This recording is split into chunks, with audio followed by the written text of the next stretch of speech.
The Sabarimala Temple, located in the Indian state of Kerala, is known for its uniqueness and deep connection to many mysterious legends.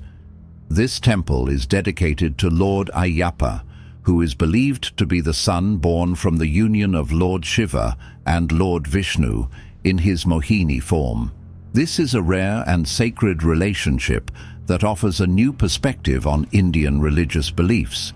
One of the most discussed aspects of this temple is the restriction on women's entry. Deep religious and historical reasons are given for this tradition, which is linked to Lord Ayyappa's vow of celibacy.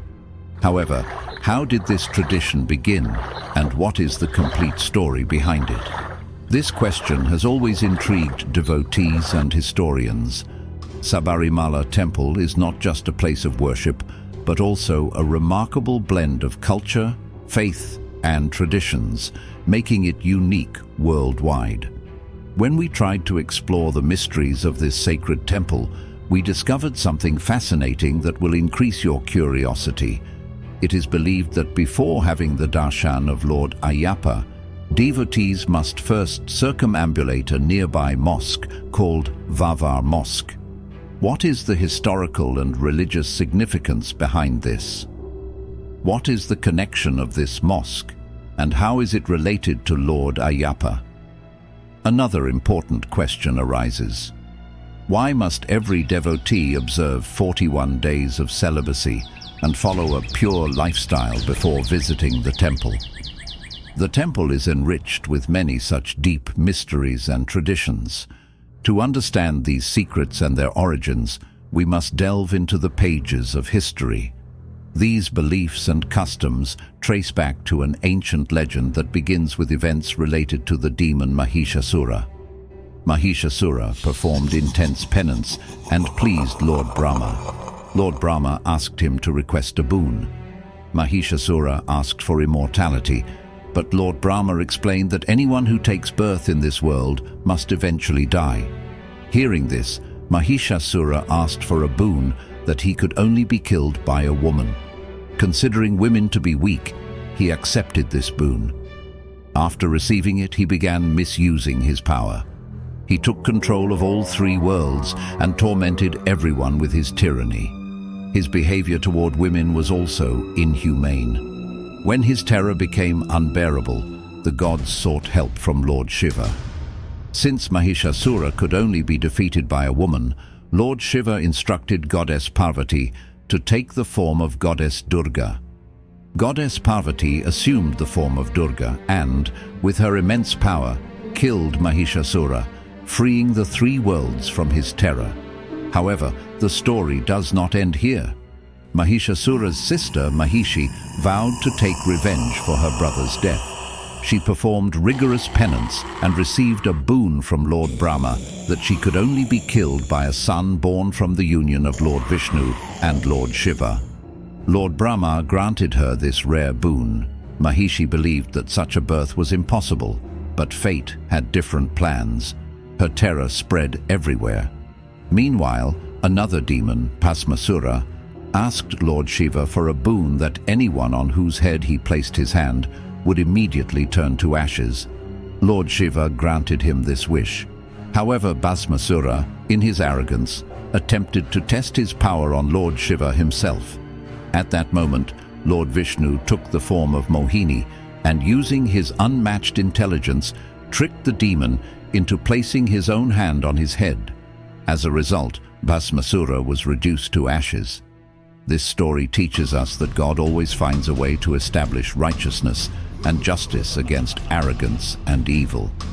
In his Mohini form, Lord Vishnu united with Lord Shiva in a divine event, leading to the birth of a sacred child named Harihara. This child later became known as Lord Ayyappa. King Rajasekara of the Pandalam kingdom, who had no children, was once meditating in the forest.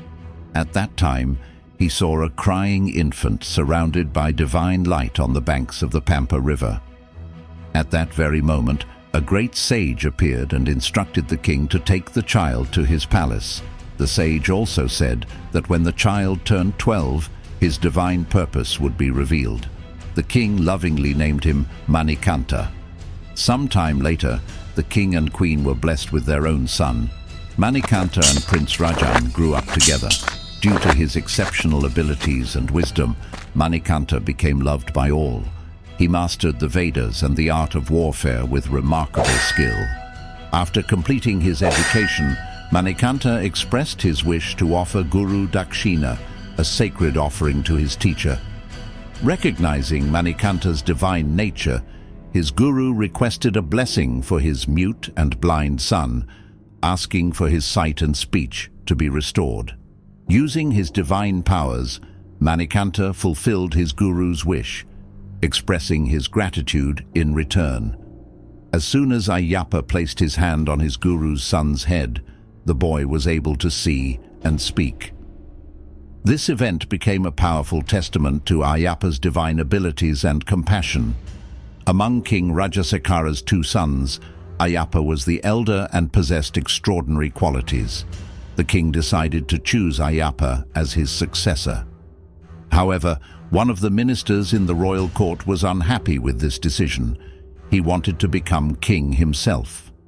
With his cunning plans, the minister poisoned the queen's mind, making her believe that only her biological son should inherit the throne, not Ayyappa. Together, the minister and the queen devised a conspiracy.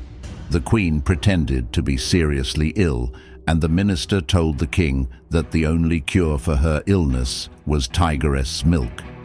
When Ayyappa heard this, he personally asked the king for permission to fetch the milk. The king, considering Ayyappa just a young boy, tried to stop him. However, seeing Ayyappa's firm determination, he finally allowed him to go. The minister and the queen were convinced that Ayyappa would be killed by wild animals in the forest. However, they were unaware of Ayyappa's divine nature and immense power. Ayyappa refused to take any army with him and carried only sacred items for Lord Shiva's worship, along with a three-eyed coconut, as he set out into the forest. In the forest, a fierce battle took place between Ayyappa and Mahishi.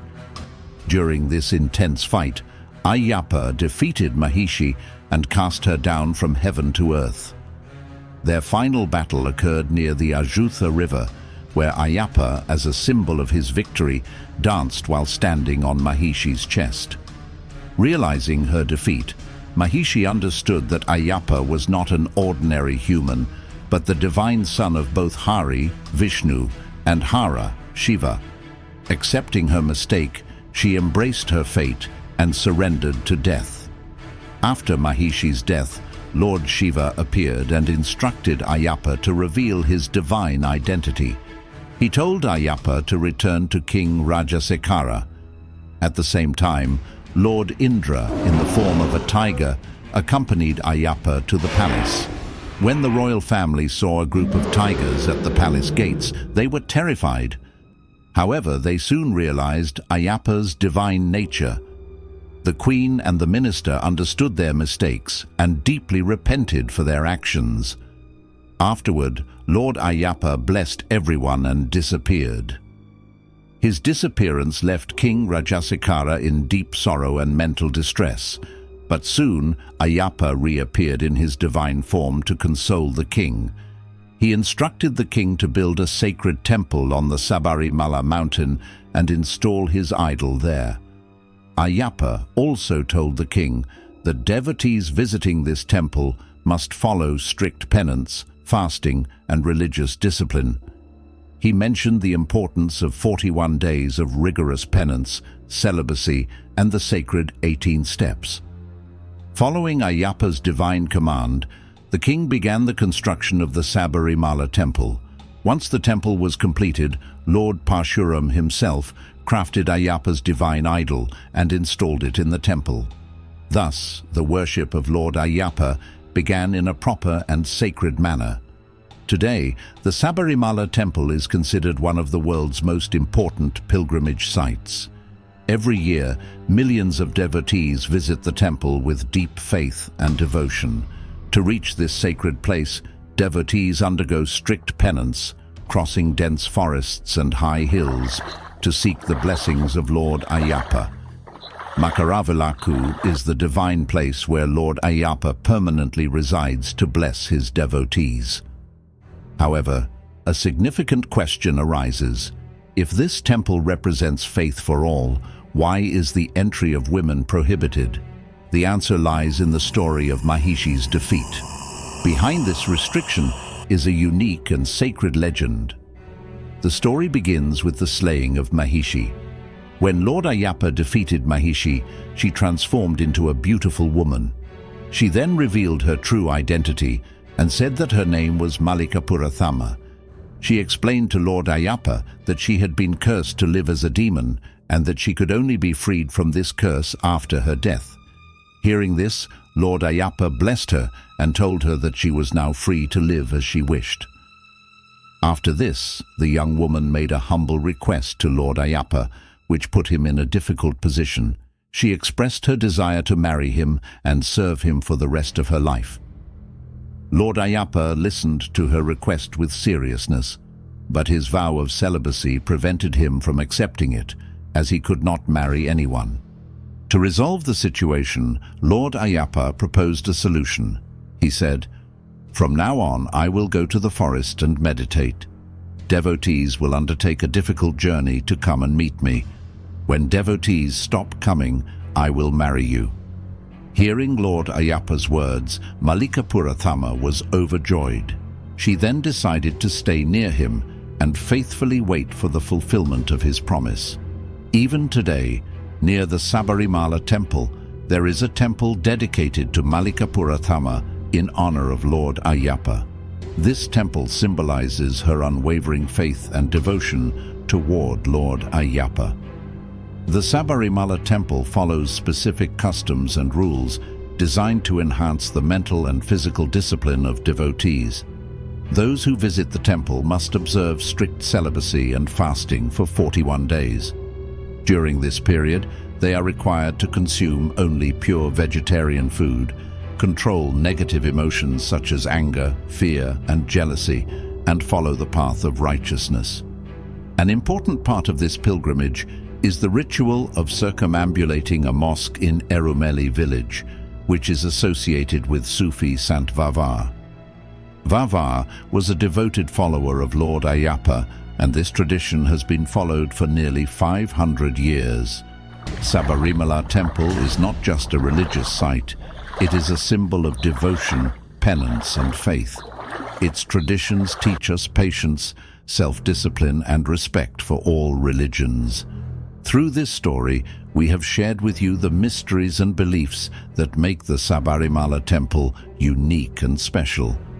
The next time you visit this sacred place, remember its incredible legends and feel the divine grace of Lord Ayyappa. We take your leave now and hope to bring you another fascinating story soon. Until then, don't forget to like this video and subscribe to the channel. Jai Shri Hari Har.